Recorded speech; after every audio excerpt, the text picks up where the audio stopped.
Dear students, today I am going to start a new chapter, simple interest. And I think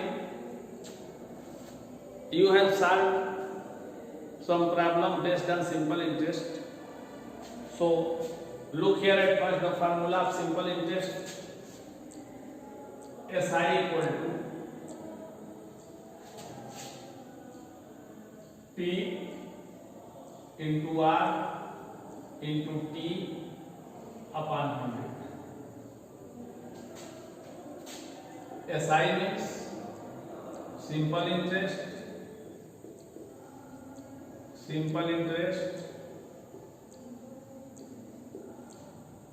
P means principal.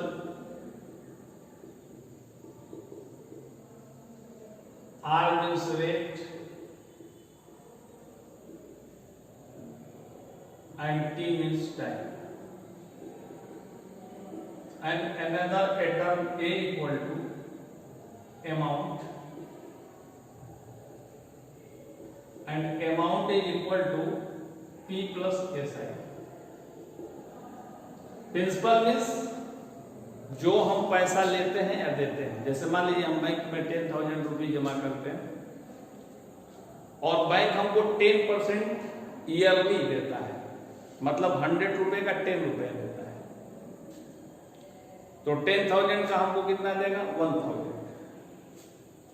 1 year में कितना देगा? 1,000। तो total हमको कितना पैसा और रिटर्न करेगा? अगर आफ्टर 1 ईयर हम उसे विड्रॉ करते हैं तो 11,000। तो 10,000 हमारा प्रिंसिपल है, हिंदी में मूलधन कहते हैं जिसको हम जमा किए हैं, और 1,000 क्या इंटरेस्ट है, ब्याज है। इन दोनों को अगर ऐड कर देंगे हम तो हमें अमाउंट का पता लग जाता है। तो हम लोग सिंपल इंटरेस्ट पे बेस्ड कुछ प्रॉब्लम सॉल्व करेंगे। And this problems of exercise 12 है। And this chapter is very easy chapter.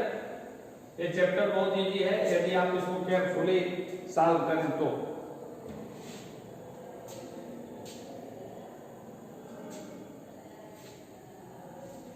Question number 3 देखें। Question number 3,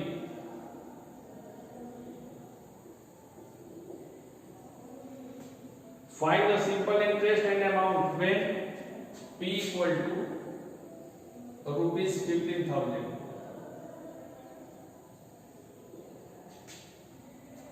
R equal to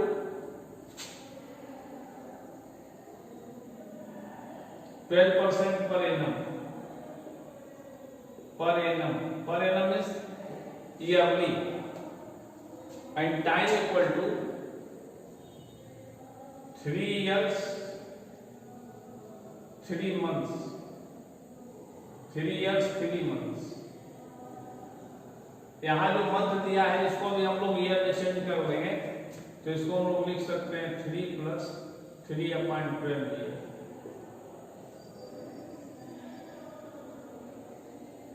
4 means it is equal to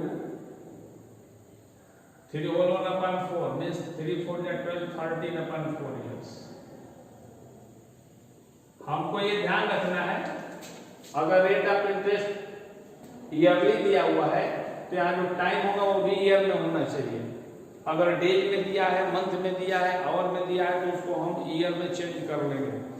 जैसे यहाँ मंथ दिया था तो मंथ को 12 से डिवाइड कर दिए तो ईयर में चेंज हो गया, उसी तरह हम चेंज कर लेंगे। अब now apply formula SI equal to P into R into T upon 100। P means 15,000, R means 12, and time is 13/4, 100 into 4, 4 3 ja. Then it is equal to rupees 150 into 39. It is equal to rupees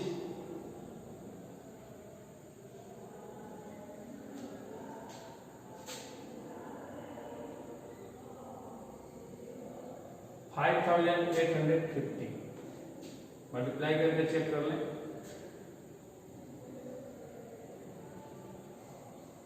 yes, and amount equal to P plus SI। P means 15,000 plus 5,850। It is equal to 0, 5,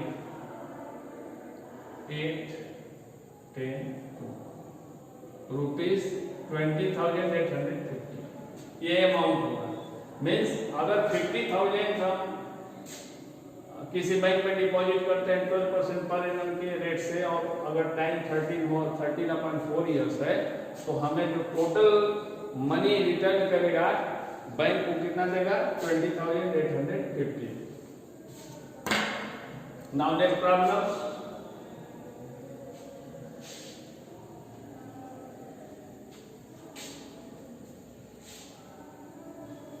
इसी फार्मूले को थोड़ा carefully आप देखें।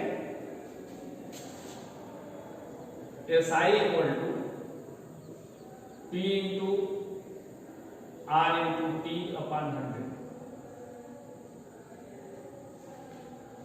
ये SI equal to है, हमें P अगर निकालना होगा तो क्या करेंगे? P इक्वल टू एक क्रॉस मल्टीप्लाई कर लेंगे 100 का SI में, ये हो जाएगा SI into 100 upon R into T। इसी तरह अगर हमको रेट निकालना होगा तो R इक्वल टू हो जाएगा SI into 100 upon P into T।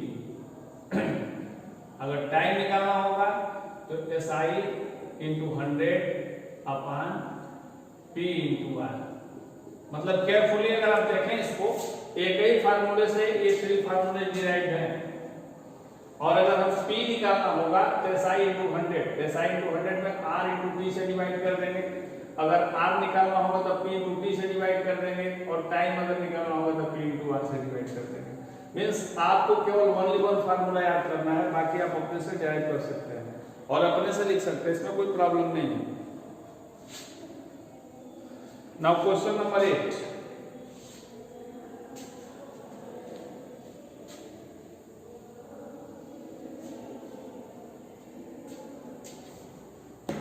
Question number 8।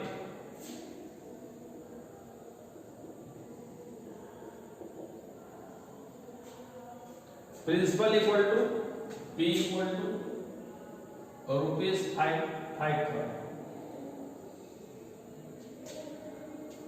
Amount equal to rupees 6,450 and rate equal to 12% per annum. याद रखिए SI नहीं दिया हुआ है तो हम लोग SI फाइंड कर लेंगे। SI equal to A minus P means rupees 6,450 minus 5,000 and it is equal to 0,541 1,450। अब हम लोग टाइम वाला फार्मूला यूज करेंगे। T equal to SI into 100 upon P into R। SI 1450 into 100 upon P means 5,000 into R means 12। ये 000 से 000 cancel, 5 2 10, 5 9 45 means 29 upon 12 year. इसको change कर लेंगे तो 2 होल 5 अपॉन 12 ईयर्स, और अगर इसको मंथ में चेंज कर लेंगे तो 5 अपॉन 12 इंटू 12 से 12 कैंसिल हो जाएगा, तो आपका बचेगा 2 years and 5 month and 5 months. ये टाइम होगा। नेक्स्ट प्रॉब्लम पे चलते हैं हम लोग। इसी तरह रेट दिया हुआ, रेट भी आप निकाल सकते हैं।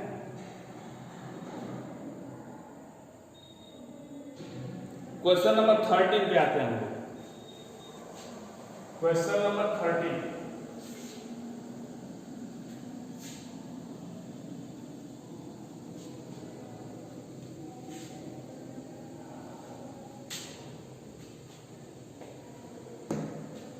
Hari borrowed rupees 12,600 from a money lender at 15% per annum simple interest. After 3 years, he paid rupees 7,070 and gave a goat to clear off the debt. What is the cost of the goat? ये केवल confuse किया गया, मतलब घुमाया गया है, twist किया गया क्वेश्चन को, बाकी कुछ नहीं है। हरी 12,600 रुपीज बारो करता है, उधार लेता है किसी मनी लेंडर से जो सूद देने वाले होते हैं, महाजन। And rate of interest is 15% per annum. Time है 3 इयर्स के लिए लेता है, और आफ्टर 3 इयर्स ही पेड रुपीज 7,070। 3 इयर्स के बाद वो 7,070 रुपीज पेड करता है, लेकिन उससे उसका डेट जो है, जो कर्ज क्लियर नहीं होता है। सो he gave a goat। सो क्या करता है, गोट देता है, और गोट और प्लस 7,070 देता है, तो उसका डेट क्लियर हो जाता है, कर्ज पूरा हो जाता है। तो आपको कास्ट ऑफ गोट बताना है कि गोट का कास्ट क्या है। So question number 13।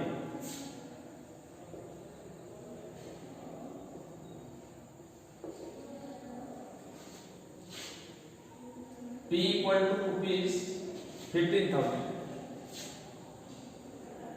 No sir, 12,600.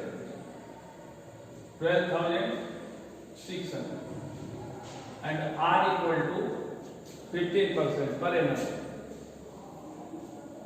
15% per annum and time equal to 3 years.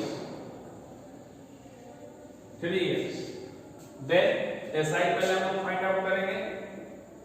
SI equal to P into R into T upon 100। It is equal to 12,600 into 15 into 3 upon 100।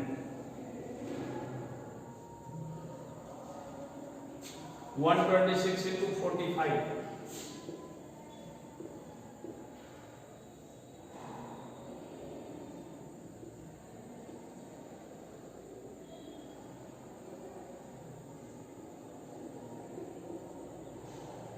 5,670 rupees 5,670। इतना simple interest हो गया। So amount कितना हो जाएगा, कितना इनको return करना पड़ेगा, रुपीज C प्लस SI। जितना ये किए हैं 12,600 प्लस ये जो इंटरेस्ट है ये, so it will be equal to 12,600 plus 5,670 rupees 0,76612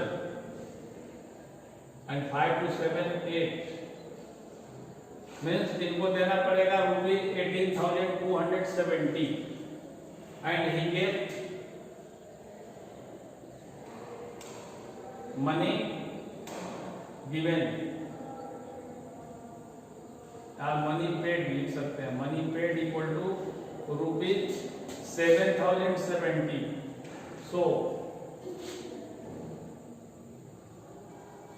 cast of goat, the cost of goat, cost of goat, क्योंकि ये इतना ही पैसा रिटर्न करते हैं, बाकी गोट का कास्ट हो जाता है।